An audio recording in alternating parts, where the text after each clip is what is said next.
Hey, my name is Jobby, and we're looking at the Unique Toys R05 Desperado. Why don't you come to your senses?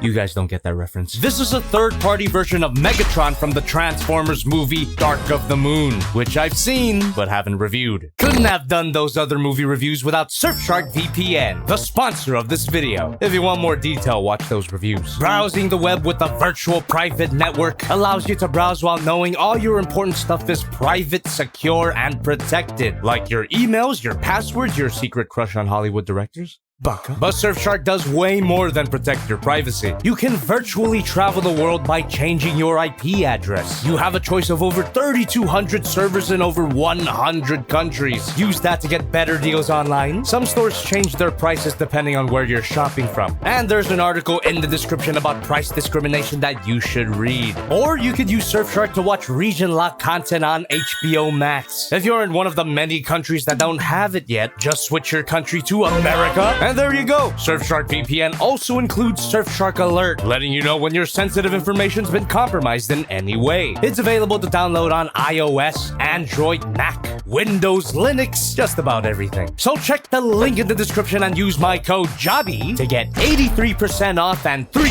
extra months free. But if you'd rather have everyone know that you secretly love giant robot testes,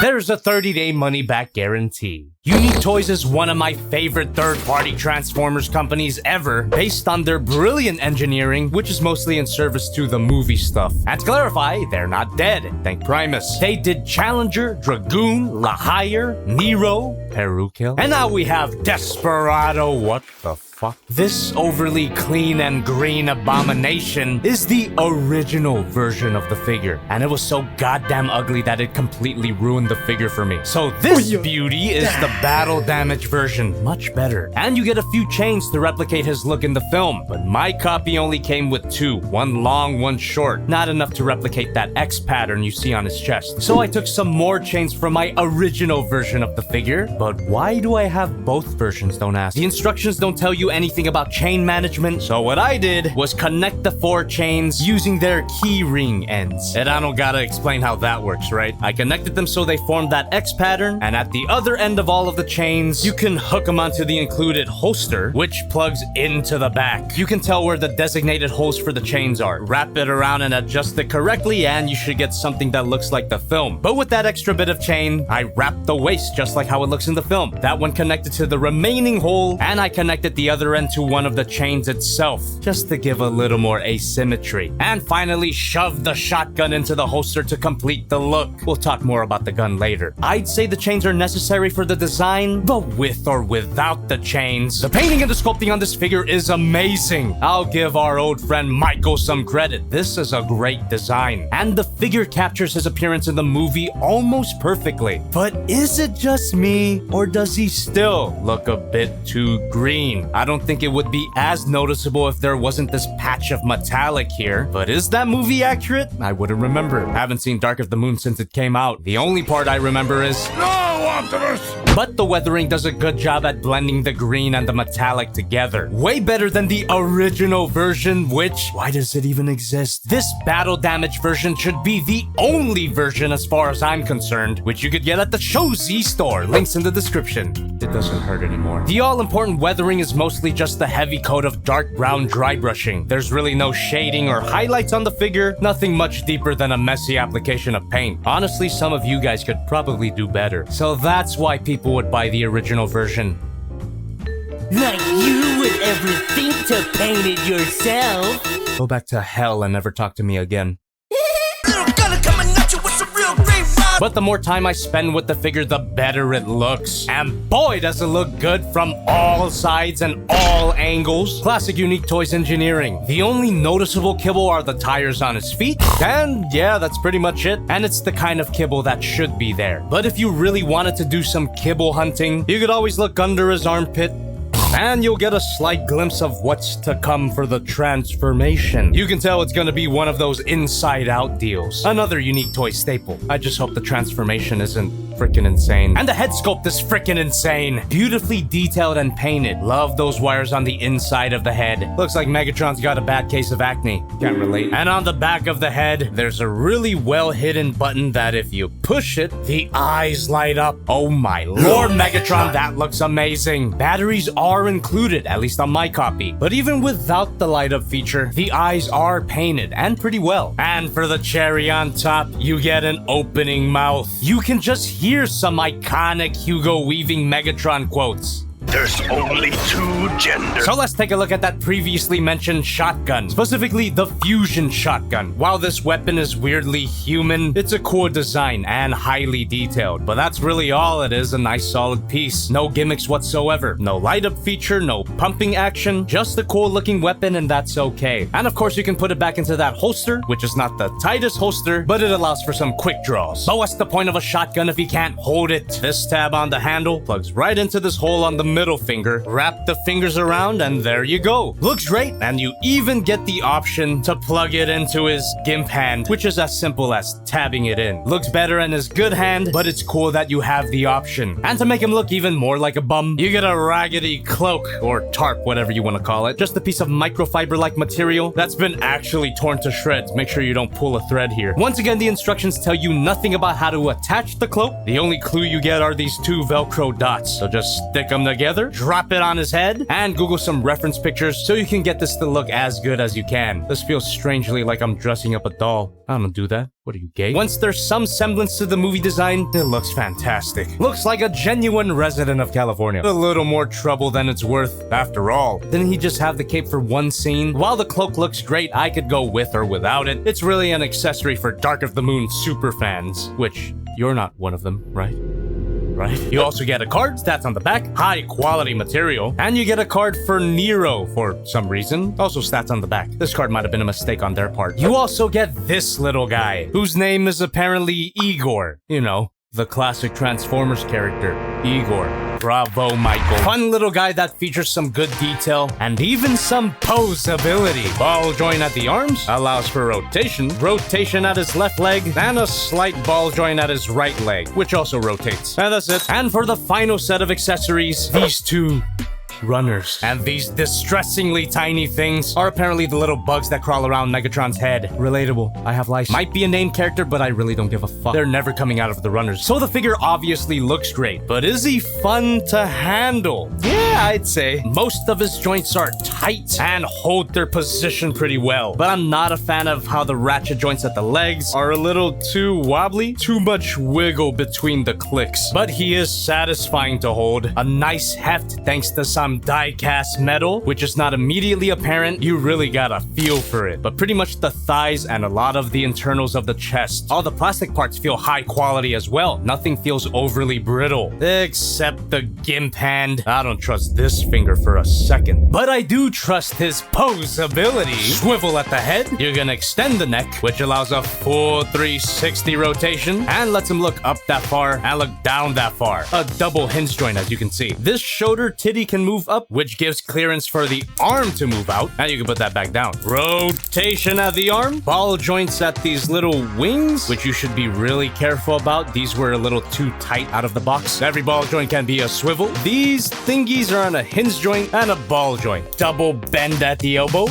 swivel, ball joint at the wrist, a slight hinge joint. Every ball joint can be a swivel. That kind of hurt to do. Ah shit. Hinge joint, hinge joint, hinge joint on all of the fingers, different as they may look, except for the spindly one, which is just one hinge joint. And why didn't they articulate the thin piece? Would have made the transformation easier. As for his good hand, instead of a ball joint, you get a limited swivel, hinge joint at the wrist, hinge joint at the base of the thumb, a swivel here, hinge joint at the thumb proper, hinge joint on all of his fingers, and the two outside fingers can spread. A ratcheted waist swivel, could turn all the way around if you want to. Just careful with the chain if you got it hooked on. It could get caught in the waist. Front skirt moves up, a ratcheted ab crunch, and both the ab crunch and the front skirt allows you to rotate the leg. Can't move back all that much. Beautiful spread, which allows the hips to rotate even more. Thigh swivel, and a note about this. Over time, the thigh swivels felt like they were getting stupidly loose. So I transformed the legs a little bit and opened up the thighs to find that the tightness was being maintained by a piece of masking tape.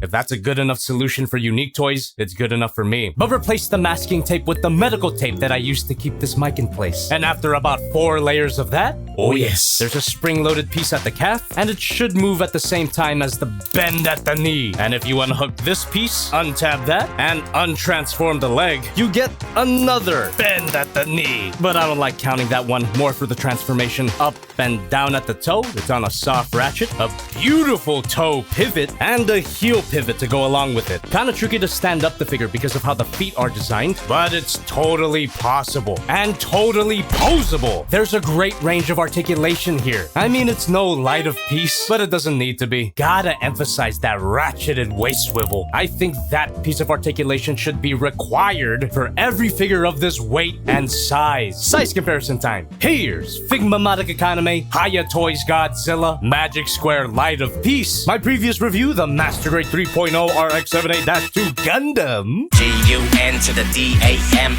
And all of my Unique Toys figures. At least the ones I've reviewed. What a great robot mode. But will the truck mode be a nightmare to get to? Primus knows I've been through transformation hell before, and I do not want to go there again. But I'll do it for you guys, seeing as some of you support me on my Patreon. Thank you so much for your continued support. Here are your names during this intense transformation. I really wish the instructions didn't suck. There's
Everybody give me the strength to do this.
You get some side mirrors that you can attach, and they don't interfere with the robot mode at all, but they do suck as mirrors. And they seem to be made of die-cast metal.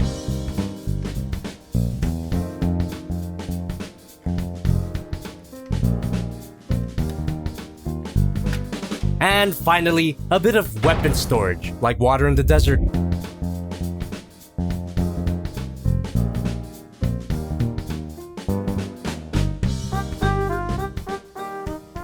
Whoa, that was a long transformation. And I'm not just talking about the time it took to film this bullshit. These etched-in tally marks on the doors are the amount of hours it took to film this thing. This thing is long. The transformation was incredibly complex, but at least it held together through every step. I think I could get better at it after, say, 4 more times doing this back and forth. And yeah, I actually want to do this again. So after dealing with incompetent instructions and above competent engineering, I gotta say that this thing sucks. The truck mode is amazing. Specifically, he's an oil tanker, so it makes sense that he would have a bunch of shit on him. Ironically, he would look like shit if it wasn't for the shit. The weathering fits this mode really well, is what I'm trying to say. And here's a look at the bottom of the truck. Far from the worst bottom kibble I've seen. It's amazing that this was that perfectly proportioned robot mode we saw 5 years ago. Beautifully engineered. He's even got opening doors with no real interior. Does slightly resemble a medieval torture chamber. Let me know what other video I used that joke in. I forgot. And to bring back an accessory, there's a lot of promo pictures with this tarp over the whole trailer, and that was a bit concerning. I thought Unique Toys would skimp out on their engineering and have Megatron's exposed corpse be the majority of the trailer, which would then be covered up by the tarp. But as you can see, it does somewhat resemble a real oil tank. But let's be honest, it still looks like a massive kibble. But at least it's a well-painted, not distracting massive kibble. Except for these 2 parts. You've heard of Neko Prime, now get ready for Usagi-tron. As for the tarp, it will not stay put unless you tie it down with the chain. Again, there's no right way to do this. Just do whatever works for you. But unlike the holster in the robot mode, there's no specific holes throughout the truck mode for the chains to hook into. So you could end up hooking up the chains to random parts of the truck. Whatever works and whatever looks good. But man, when it's on there, it looks right. The truck mode overall feels right. Everything actually holds together and doesn't come undone. And rubber tires allows the truck to roll really well. And I love that there's a built-in posable trailer, a testament to Unique Toys' continued ingenuity to take a well-proportioned robot mode and to stretch it and flip it and mutilate it into this big and long-ass truck. Size comparison time. Here's Modica, Godzilla, Prime, and all of my Unique Toys figures that I didn't have the time to transform. Even with the potential tedium of the transformation, it wasn't outright offensive. There's only... And the fantastic robot mode and excellent truck mode make it all worth it. Sorry for the lack of proper vehicle mode comparison. This guy's transformation alone ate up most of my workday. And then some. Can't expect me to play with toys all day. Oh wait, I get paid for this.